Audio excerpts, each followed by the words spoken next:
Hello everyone, if you're new here, welcome back. My name is Mel and today we're going to be doing my anticipated releases for 2024.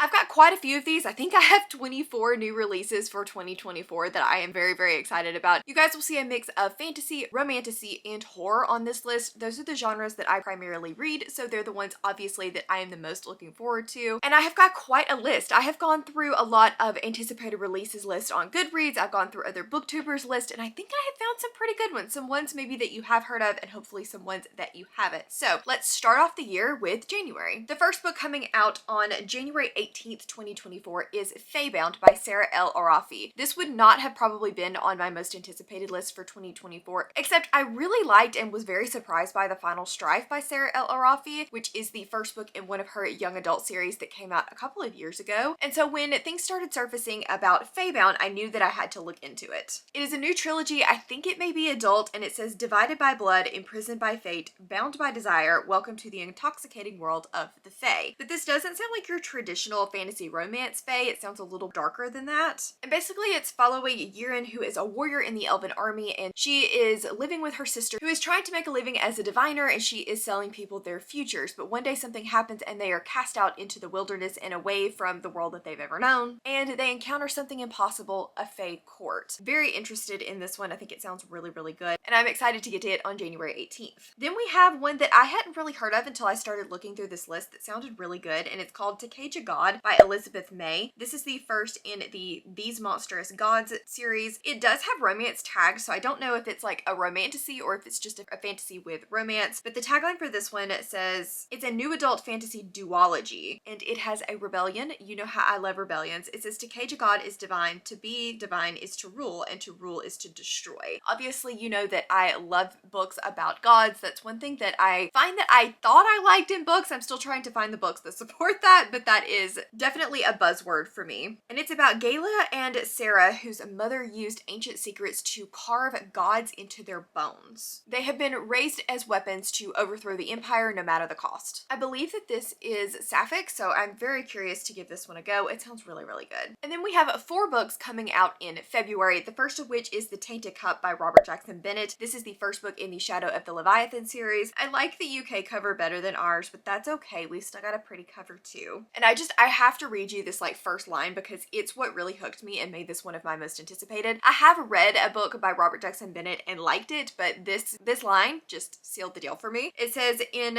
Daratana's most opulent mansion, a high imperial officer lies dead, killed to all appearances when a tree spontaneously erupted from his body. What? That sounds so good. So we've got somebody that's called to investigate the mystery. It says that it's a Holmes and Watson style labyrinth story. It just has so many things that sound really good about it. I'm looking for more fantasy mysteries in my life, and so it sounds absolutely amazing. Then we have one that I was not sure if I was going to put on this list because it is dark academia, and you guys know that I am not a huge dark academia fan most of the time. I want to love the vibes, and I do love the vibes, but I find that those books tend to be more vibes than plot. But I've heard a lot of good things about An Education in Malice by S.T. Gibson, and so I'm hopeful that this would be one that would work for me. It's about St. Perpetua's College, and it is isolated and not a place for timid girls. And it's following Laura, who on her first day is thrust into a rivalry with the beautiful Camilla, and together they are drawn into the confidence of the demanding poetry professor who holds a dark obsession over Camilla. So I think that this is a Camilla retelling, maybe. I am not 100% sure, but it is kind of in the world of A Dowry of Blood, which was a Dracula type retelling, so very excited to get to this one. Then we have one that I had put on my radar by Petrick. It is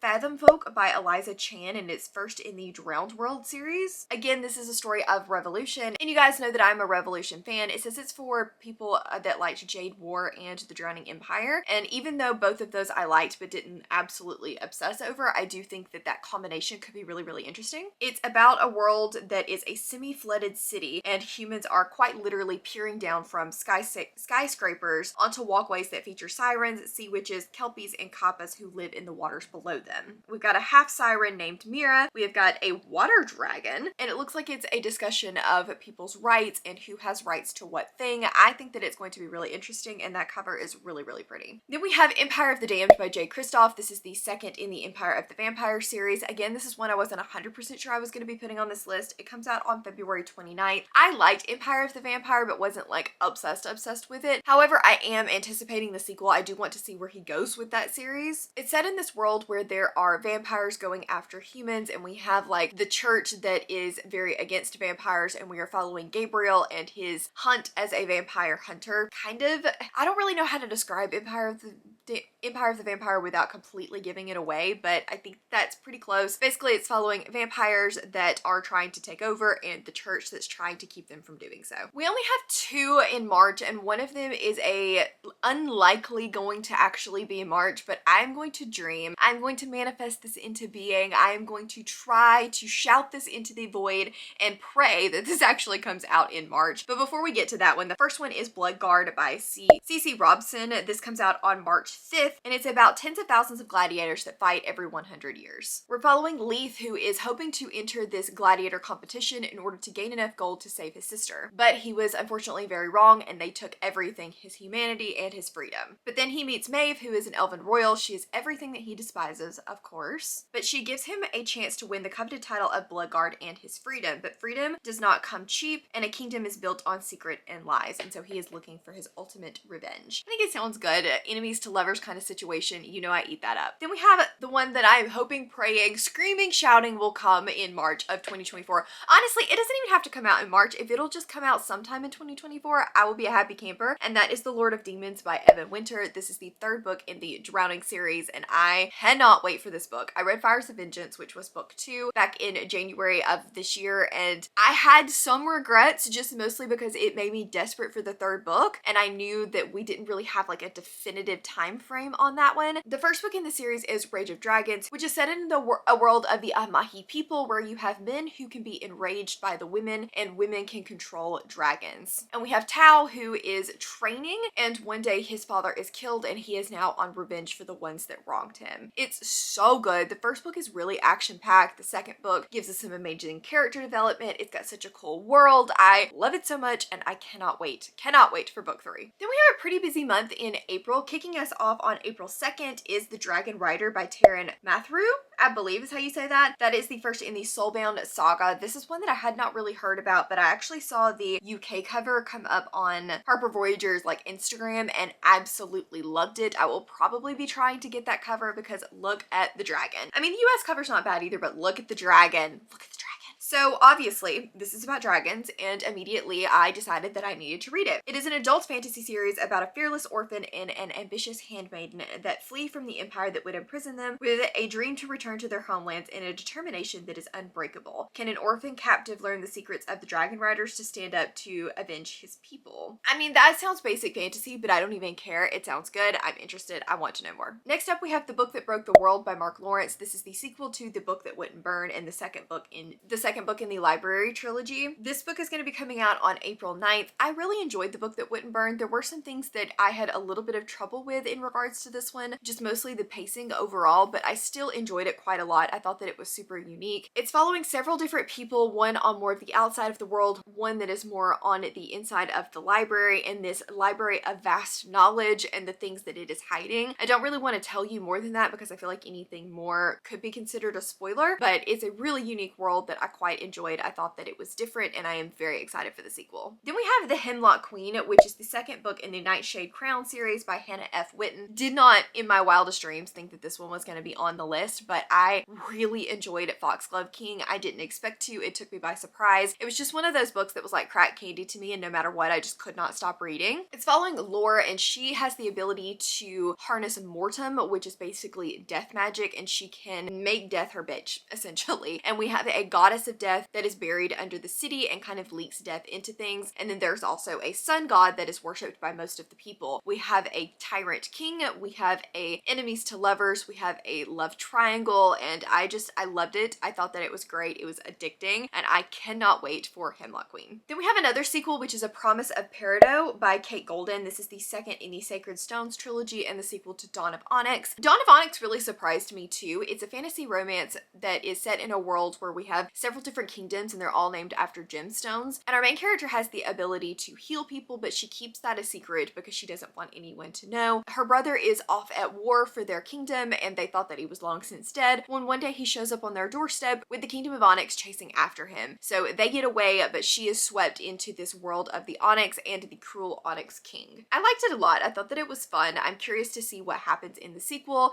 I think that it's going to be even better and more polished than the first one, so really ready to give that one a try, and it also comes out on April 9th. Then we have How to Become a Dark Lord and Die Trying, which is by Jago Wexler. This is the first in what may be a standalone. I'm not really sure. It comes out on April 25th. This is the same author that wrote Ashes of the Sun, which you guys know I absolutely loved that trilogy. I thought that it was so good, and I am beyond excited to be reading more from Jago Wexler in 2024. This one sounds a little bit quirkier, which does concern me just a teeny tiny bit, but I'm still very excited to read it. It's a young woman who is stuck in a time loop and she is tired of defending humanity from the Dark Lord and decides to become the Dark Lord herself. In a lot of ways, that sounds absolutely incredible. I trust Jago Wexler and I think that it is going to be a lot of fun. Then in May, we have 4 books. The first is The Deer and the Dragon by Piper C. This one comes out on May 7th of 2024, and it also has gods. It says the deities you call aren't always the one who answers. We're following Marlo, who is able to see angels and demons. She has a dark and haunting entity who has been with her entire life. That is, until someone strides into her bedroom and tells her that she's been sharing her bed with the Lord of Hell. But this prince has now gone missing, and now she is going to be roped into this century-old war where there are powerful pantheons, myths, and legends, and those who come out on top might just depend on her and the love that she never dared to believe in. So I believe this is a fantasy romance.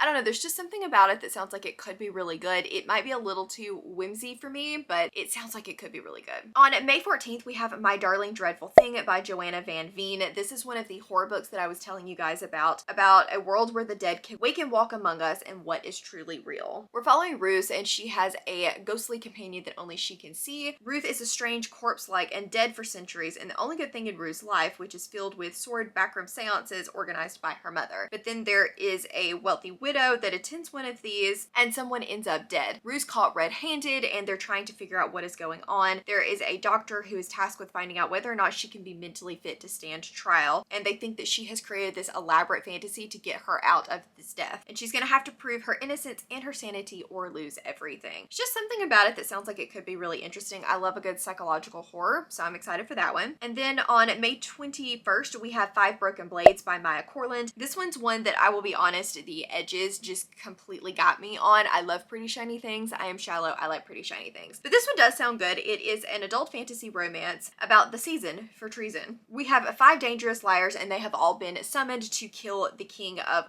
June. They're called the 5 Blades, and each of them is going to be coming for them, and none of them can resist the icy lure of vengeance. They can agree on murder, they can agree on treachery, but each of them is versed in deception, lies, and betrayal, and it's not enough for them to form an alliance. Let the best liar win. I don't know. It sounds like it could be interesting. Again, I will admit that the edges got me on that one, but I'm still excited for it. And then on May 28th, we have The Fireborn Blade by Charlotte Bond. This one, again, just look at that cover. It is absolutely incredible. And the tagline says, "Kill the dragon, find the blade, reclaim your honor. It's that or end up like the countless knights before her as a puddle of gore and molten armor." That sounds so good. That just sounds incredible. I can't wait. Enough said. You don't have to tell me any more than that. Then we have 3 books coming out in June. 2 on June 18th. The first is How to Make a Horror Movie and Survive by Craig DeLuey. Have I read a Craig DeLuey yet? No. Do all of his premises sound really amazing and I want to read them? Yes. This one is about an 80s slasher director that is set out to shoot the most terrifying horror movie ever and is using an occult camera that might be and probably is demonic. That sounds so good.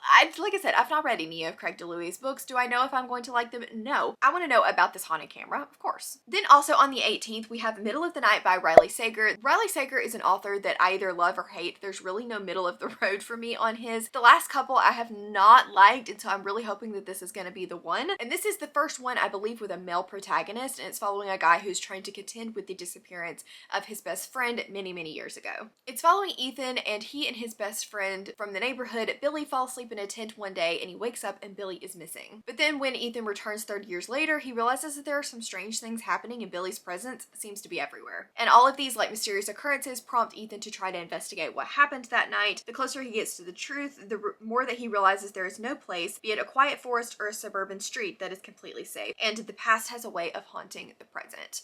It's Riley Sager. I'm gonna read it. Didn't really matter what the synopsis was, but there you go. Then on June 20th, we have Mistress of Lies by K.M. Enright. This one is tagged by science fiction, fantasy, vampires, dark, adult. There's a lot of tags on here that sound really good to me. It says fate is a cruel mistress, and we are following the daughter of a disgraced blood worker, Shan, who has spent her entire life trying to perfect her blood magic. You sold me. I love blood magic. I'm here for that. But if that is not enough, she's also building a network of spies, gathering every scrap of power that she could. She's trying to protect her brother, and she assassinates their father and takes his place as the head of the family. And that is only the start to her revenge. I'm here for it. That sounds incredible. Blood magic, revenge, assassinations. You got me. On July 9th, we have The Sky of Fire by Jen Lyons. This is the same author that did the Chorus of the Dragons series, which I really do need to continue in. But I love this cover. I love dragons, and so I was really excited to see that she was going to be coming out with a new series. It says, enter a world ruled by dragons. Anthrod only lives for survival, and he prefers to live in the jungles of the deep with the titan drake that she keeps by her side. But then her past is starting to catch up with her. There are misfits that intend to spirit her away into the cloud cities where they need her to help steal from a dragon's horde. And it just happens to be owned by the one that she wants dead. Sounds good. It says it's for fans of Rebecca Yarros, of course, and the Temeraire series, but it does involve a high stakes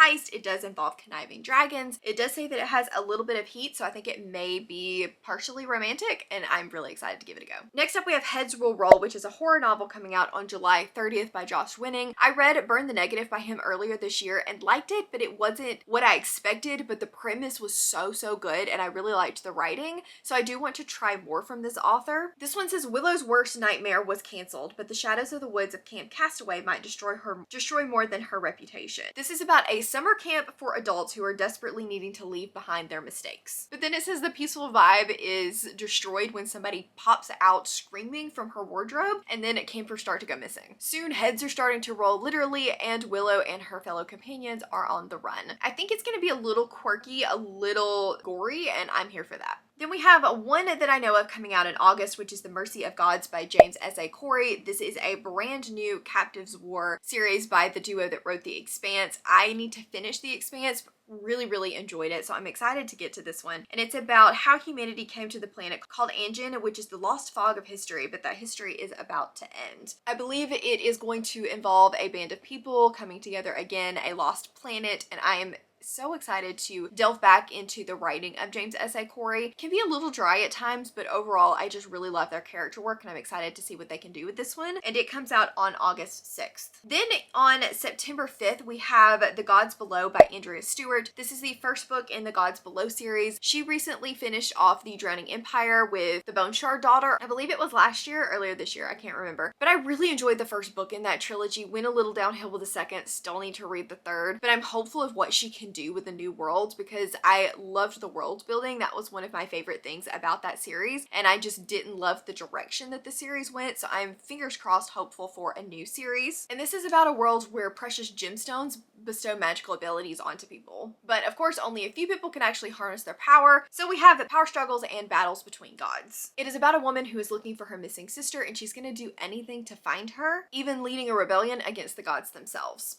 Again, love gods. You see a trend here, so I'm very excited to read that one. I don't have anything currently in November and December. I feel like as we start to get past June, July, we do see a lot less books being announced so far. These are ones that are going to be kind of being finished up in the beginning of the year, and then more will be announced, so I will definitely be adding to this list in the near future. Three that I do want to mention as potential hopefuls that do not have any release date listed on Goodreads yet, but like I'm so hopeful that they will end up being published next year, is The Strength of a Few, which is the Hierarchy Book 2, the sequel to The Will of the Many by James Islington. That book I absolutely adored. It is following Vis, and Vis gets himself into a lot of trouble. It has a school setting. It has a really cool labyrinth, and the ending just blew my mind, so I am really hopeful that that book comes out in the probably middle to latter half of next year. Then we also have A Twist of Fate by Chiego Abdallah that I'm hoping comes out next year. This is the third book in the Touch of Light series, as well as Gods and Game Masters by Rosie Aramunda. I don't really know anything about this book, but I absolutely adored Fireborn and I cannot wait to read more from her. I don't even care what it is. I just want to read more from that author. Okay guys, there you have it, the many books that I'm looking forward to in 2024. Let me know down in the comments what some of the books that you are looking forward to are. I definitely need to continue to add to this list, keep books on my radar. You can never go wrong with tons of good books. Thank you guys so very much for watching. If you don't really have anything that you're excited for, you just want to let me know that you were here, leave me an excited emoji of some kind. As always, links to my Patreon, Instagram, Twitter, and Goodreads are all in the description box down below. If you enjoyed this video, please give it a big thumbs up, subscribe if you want to, and I will see you in the next one.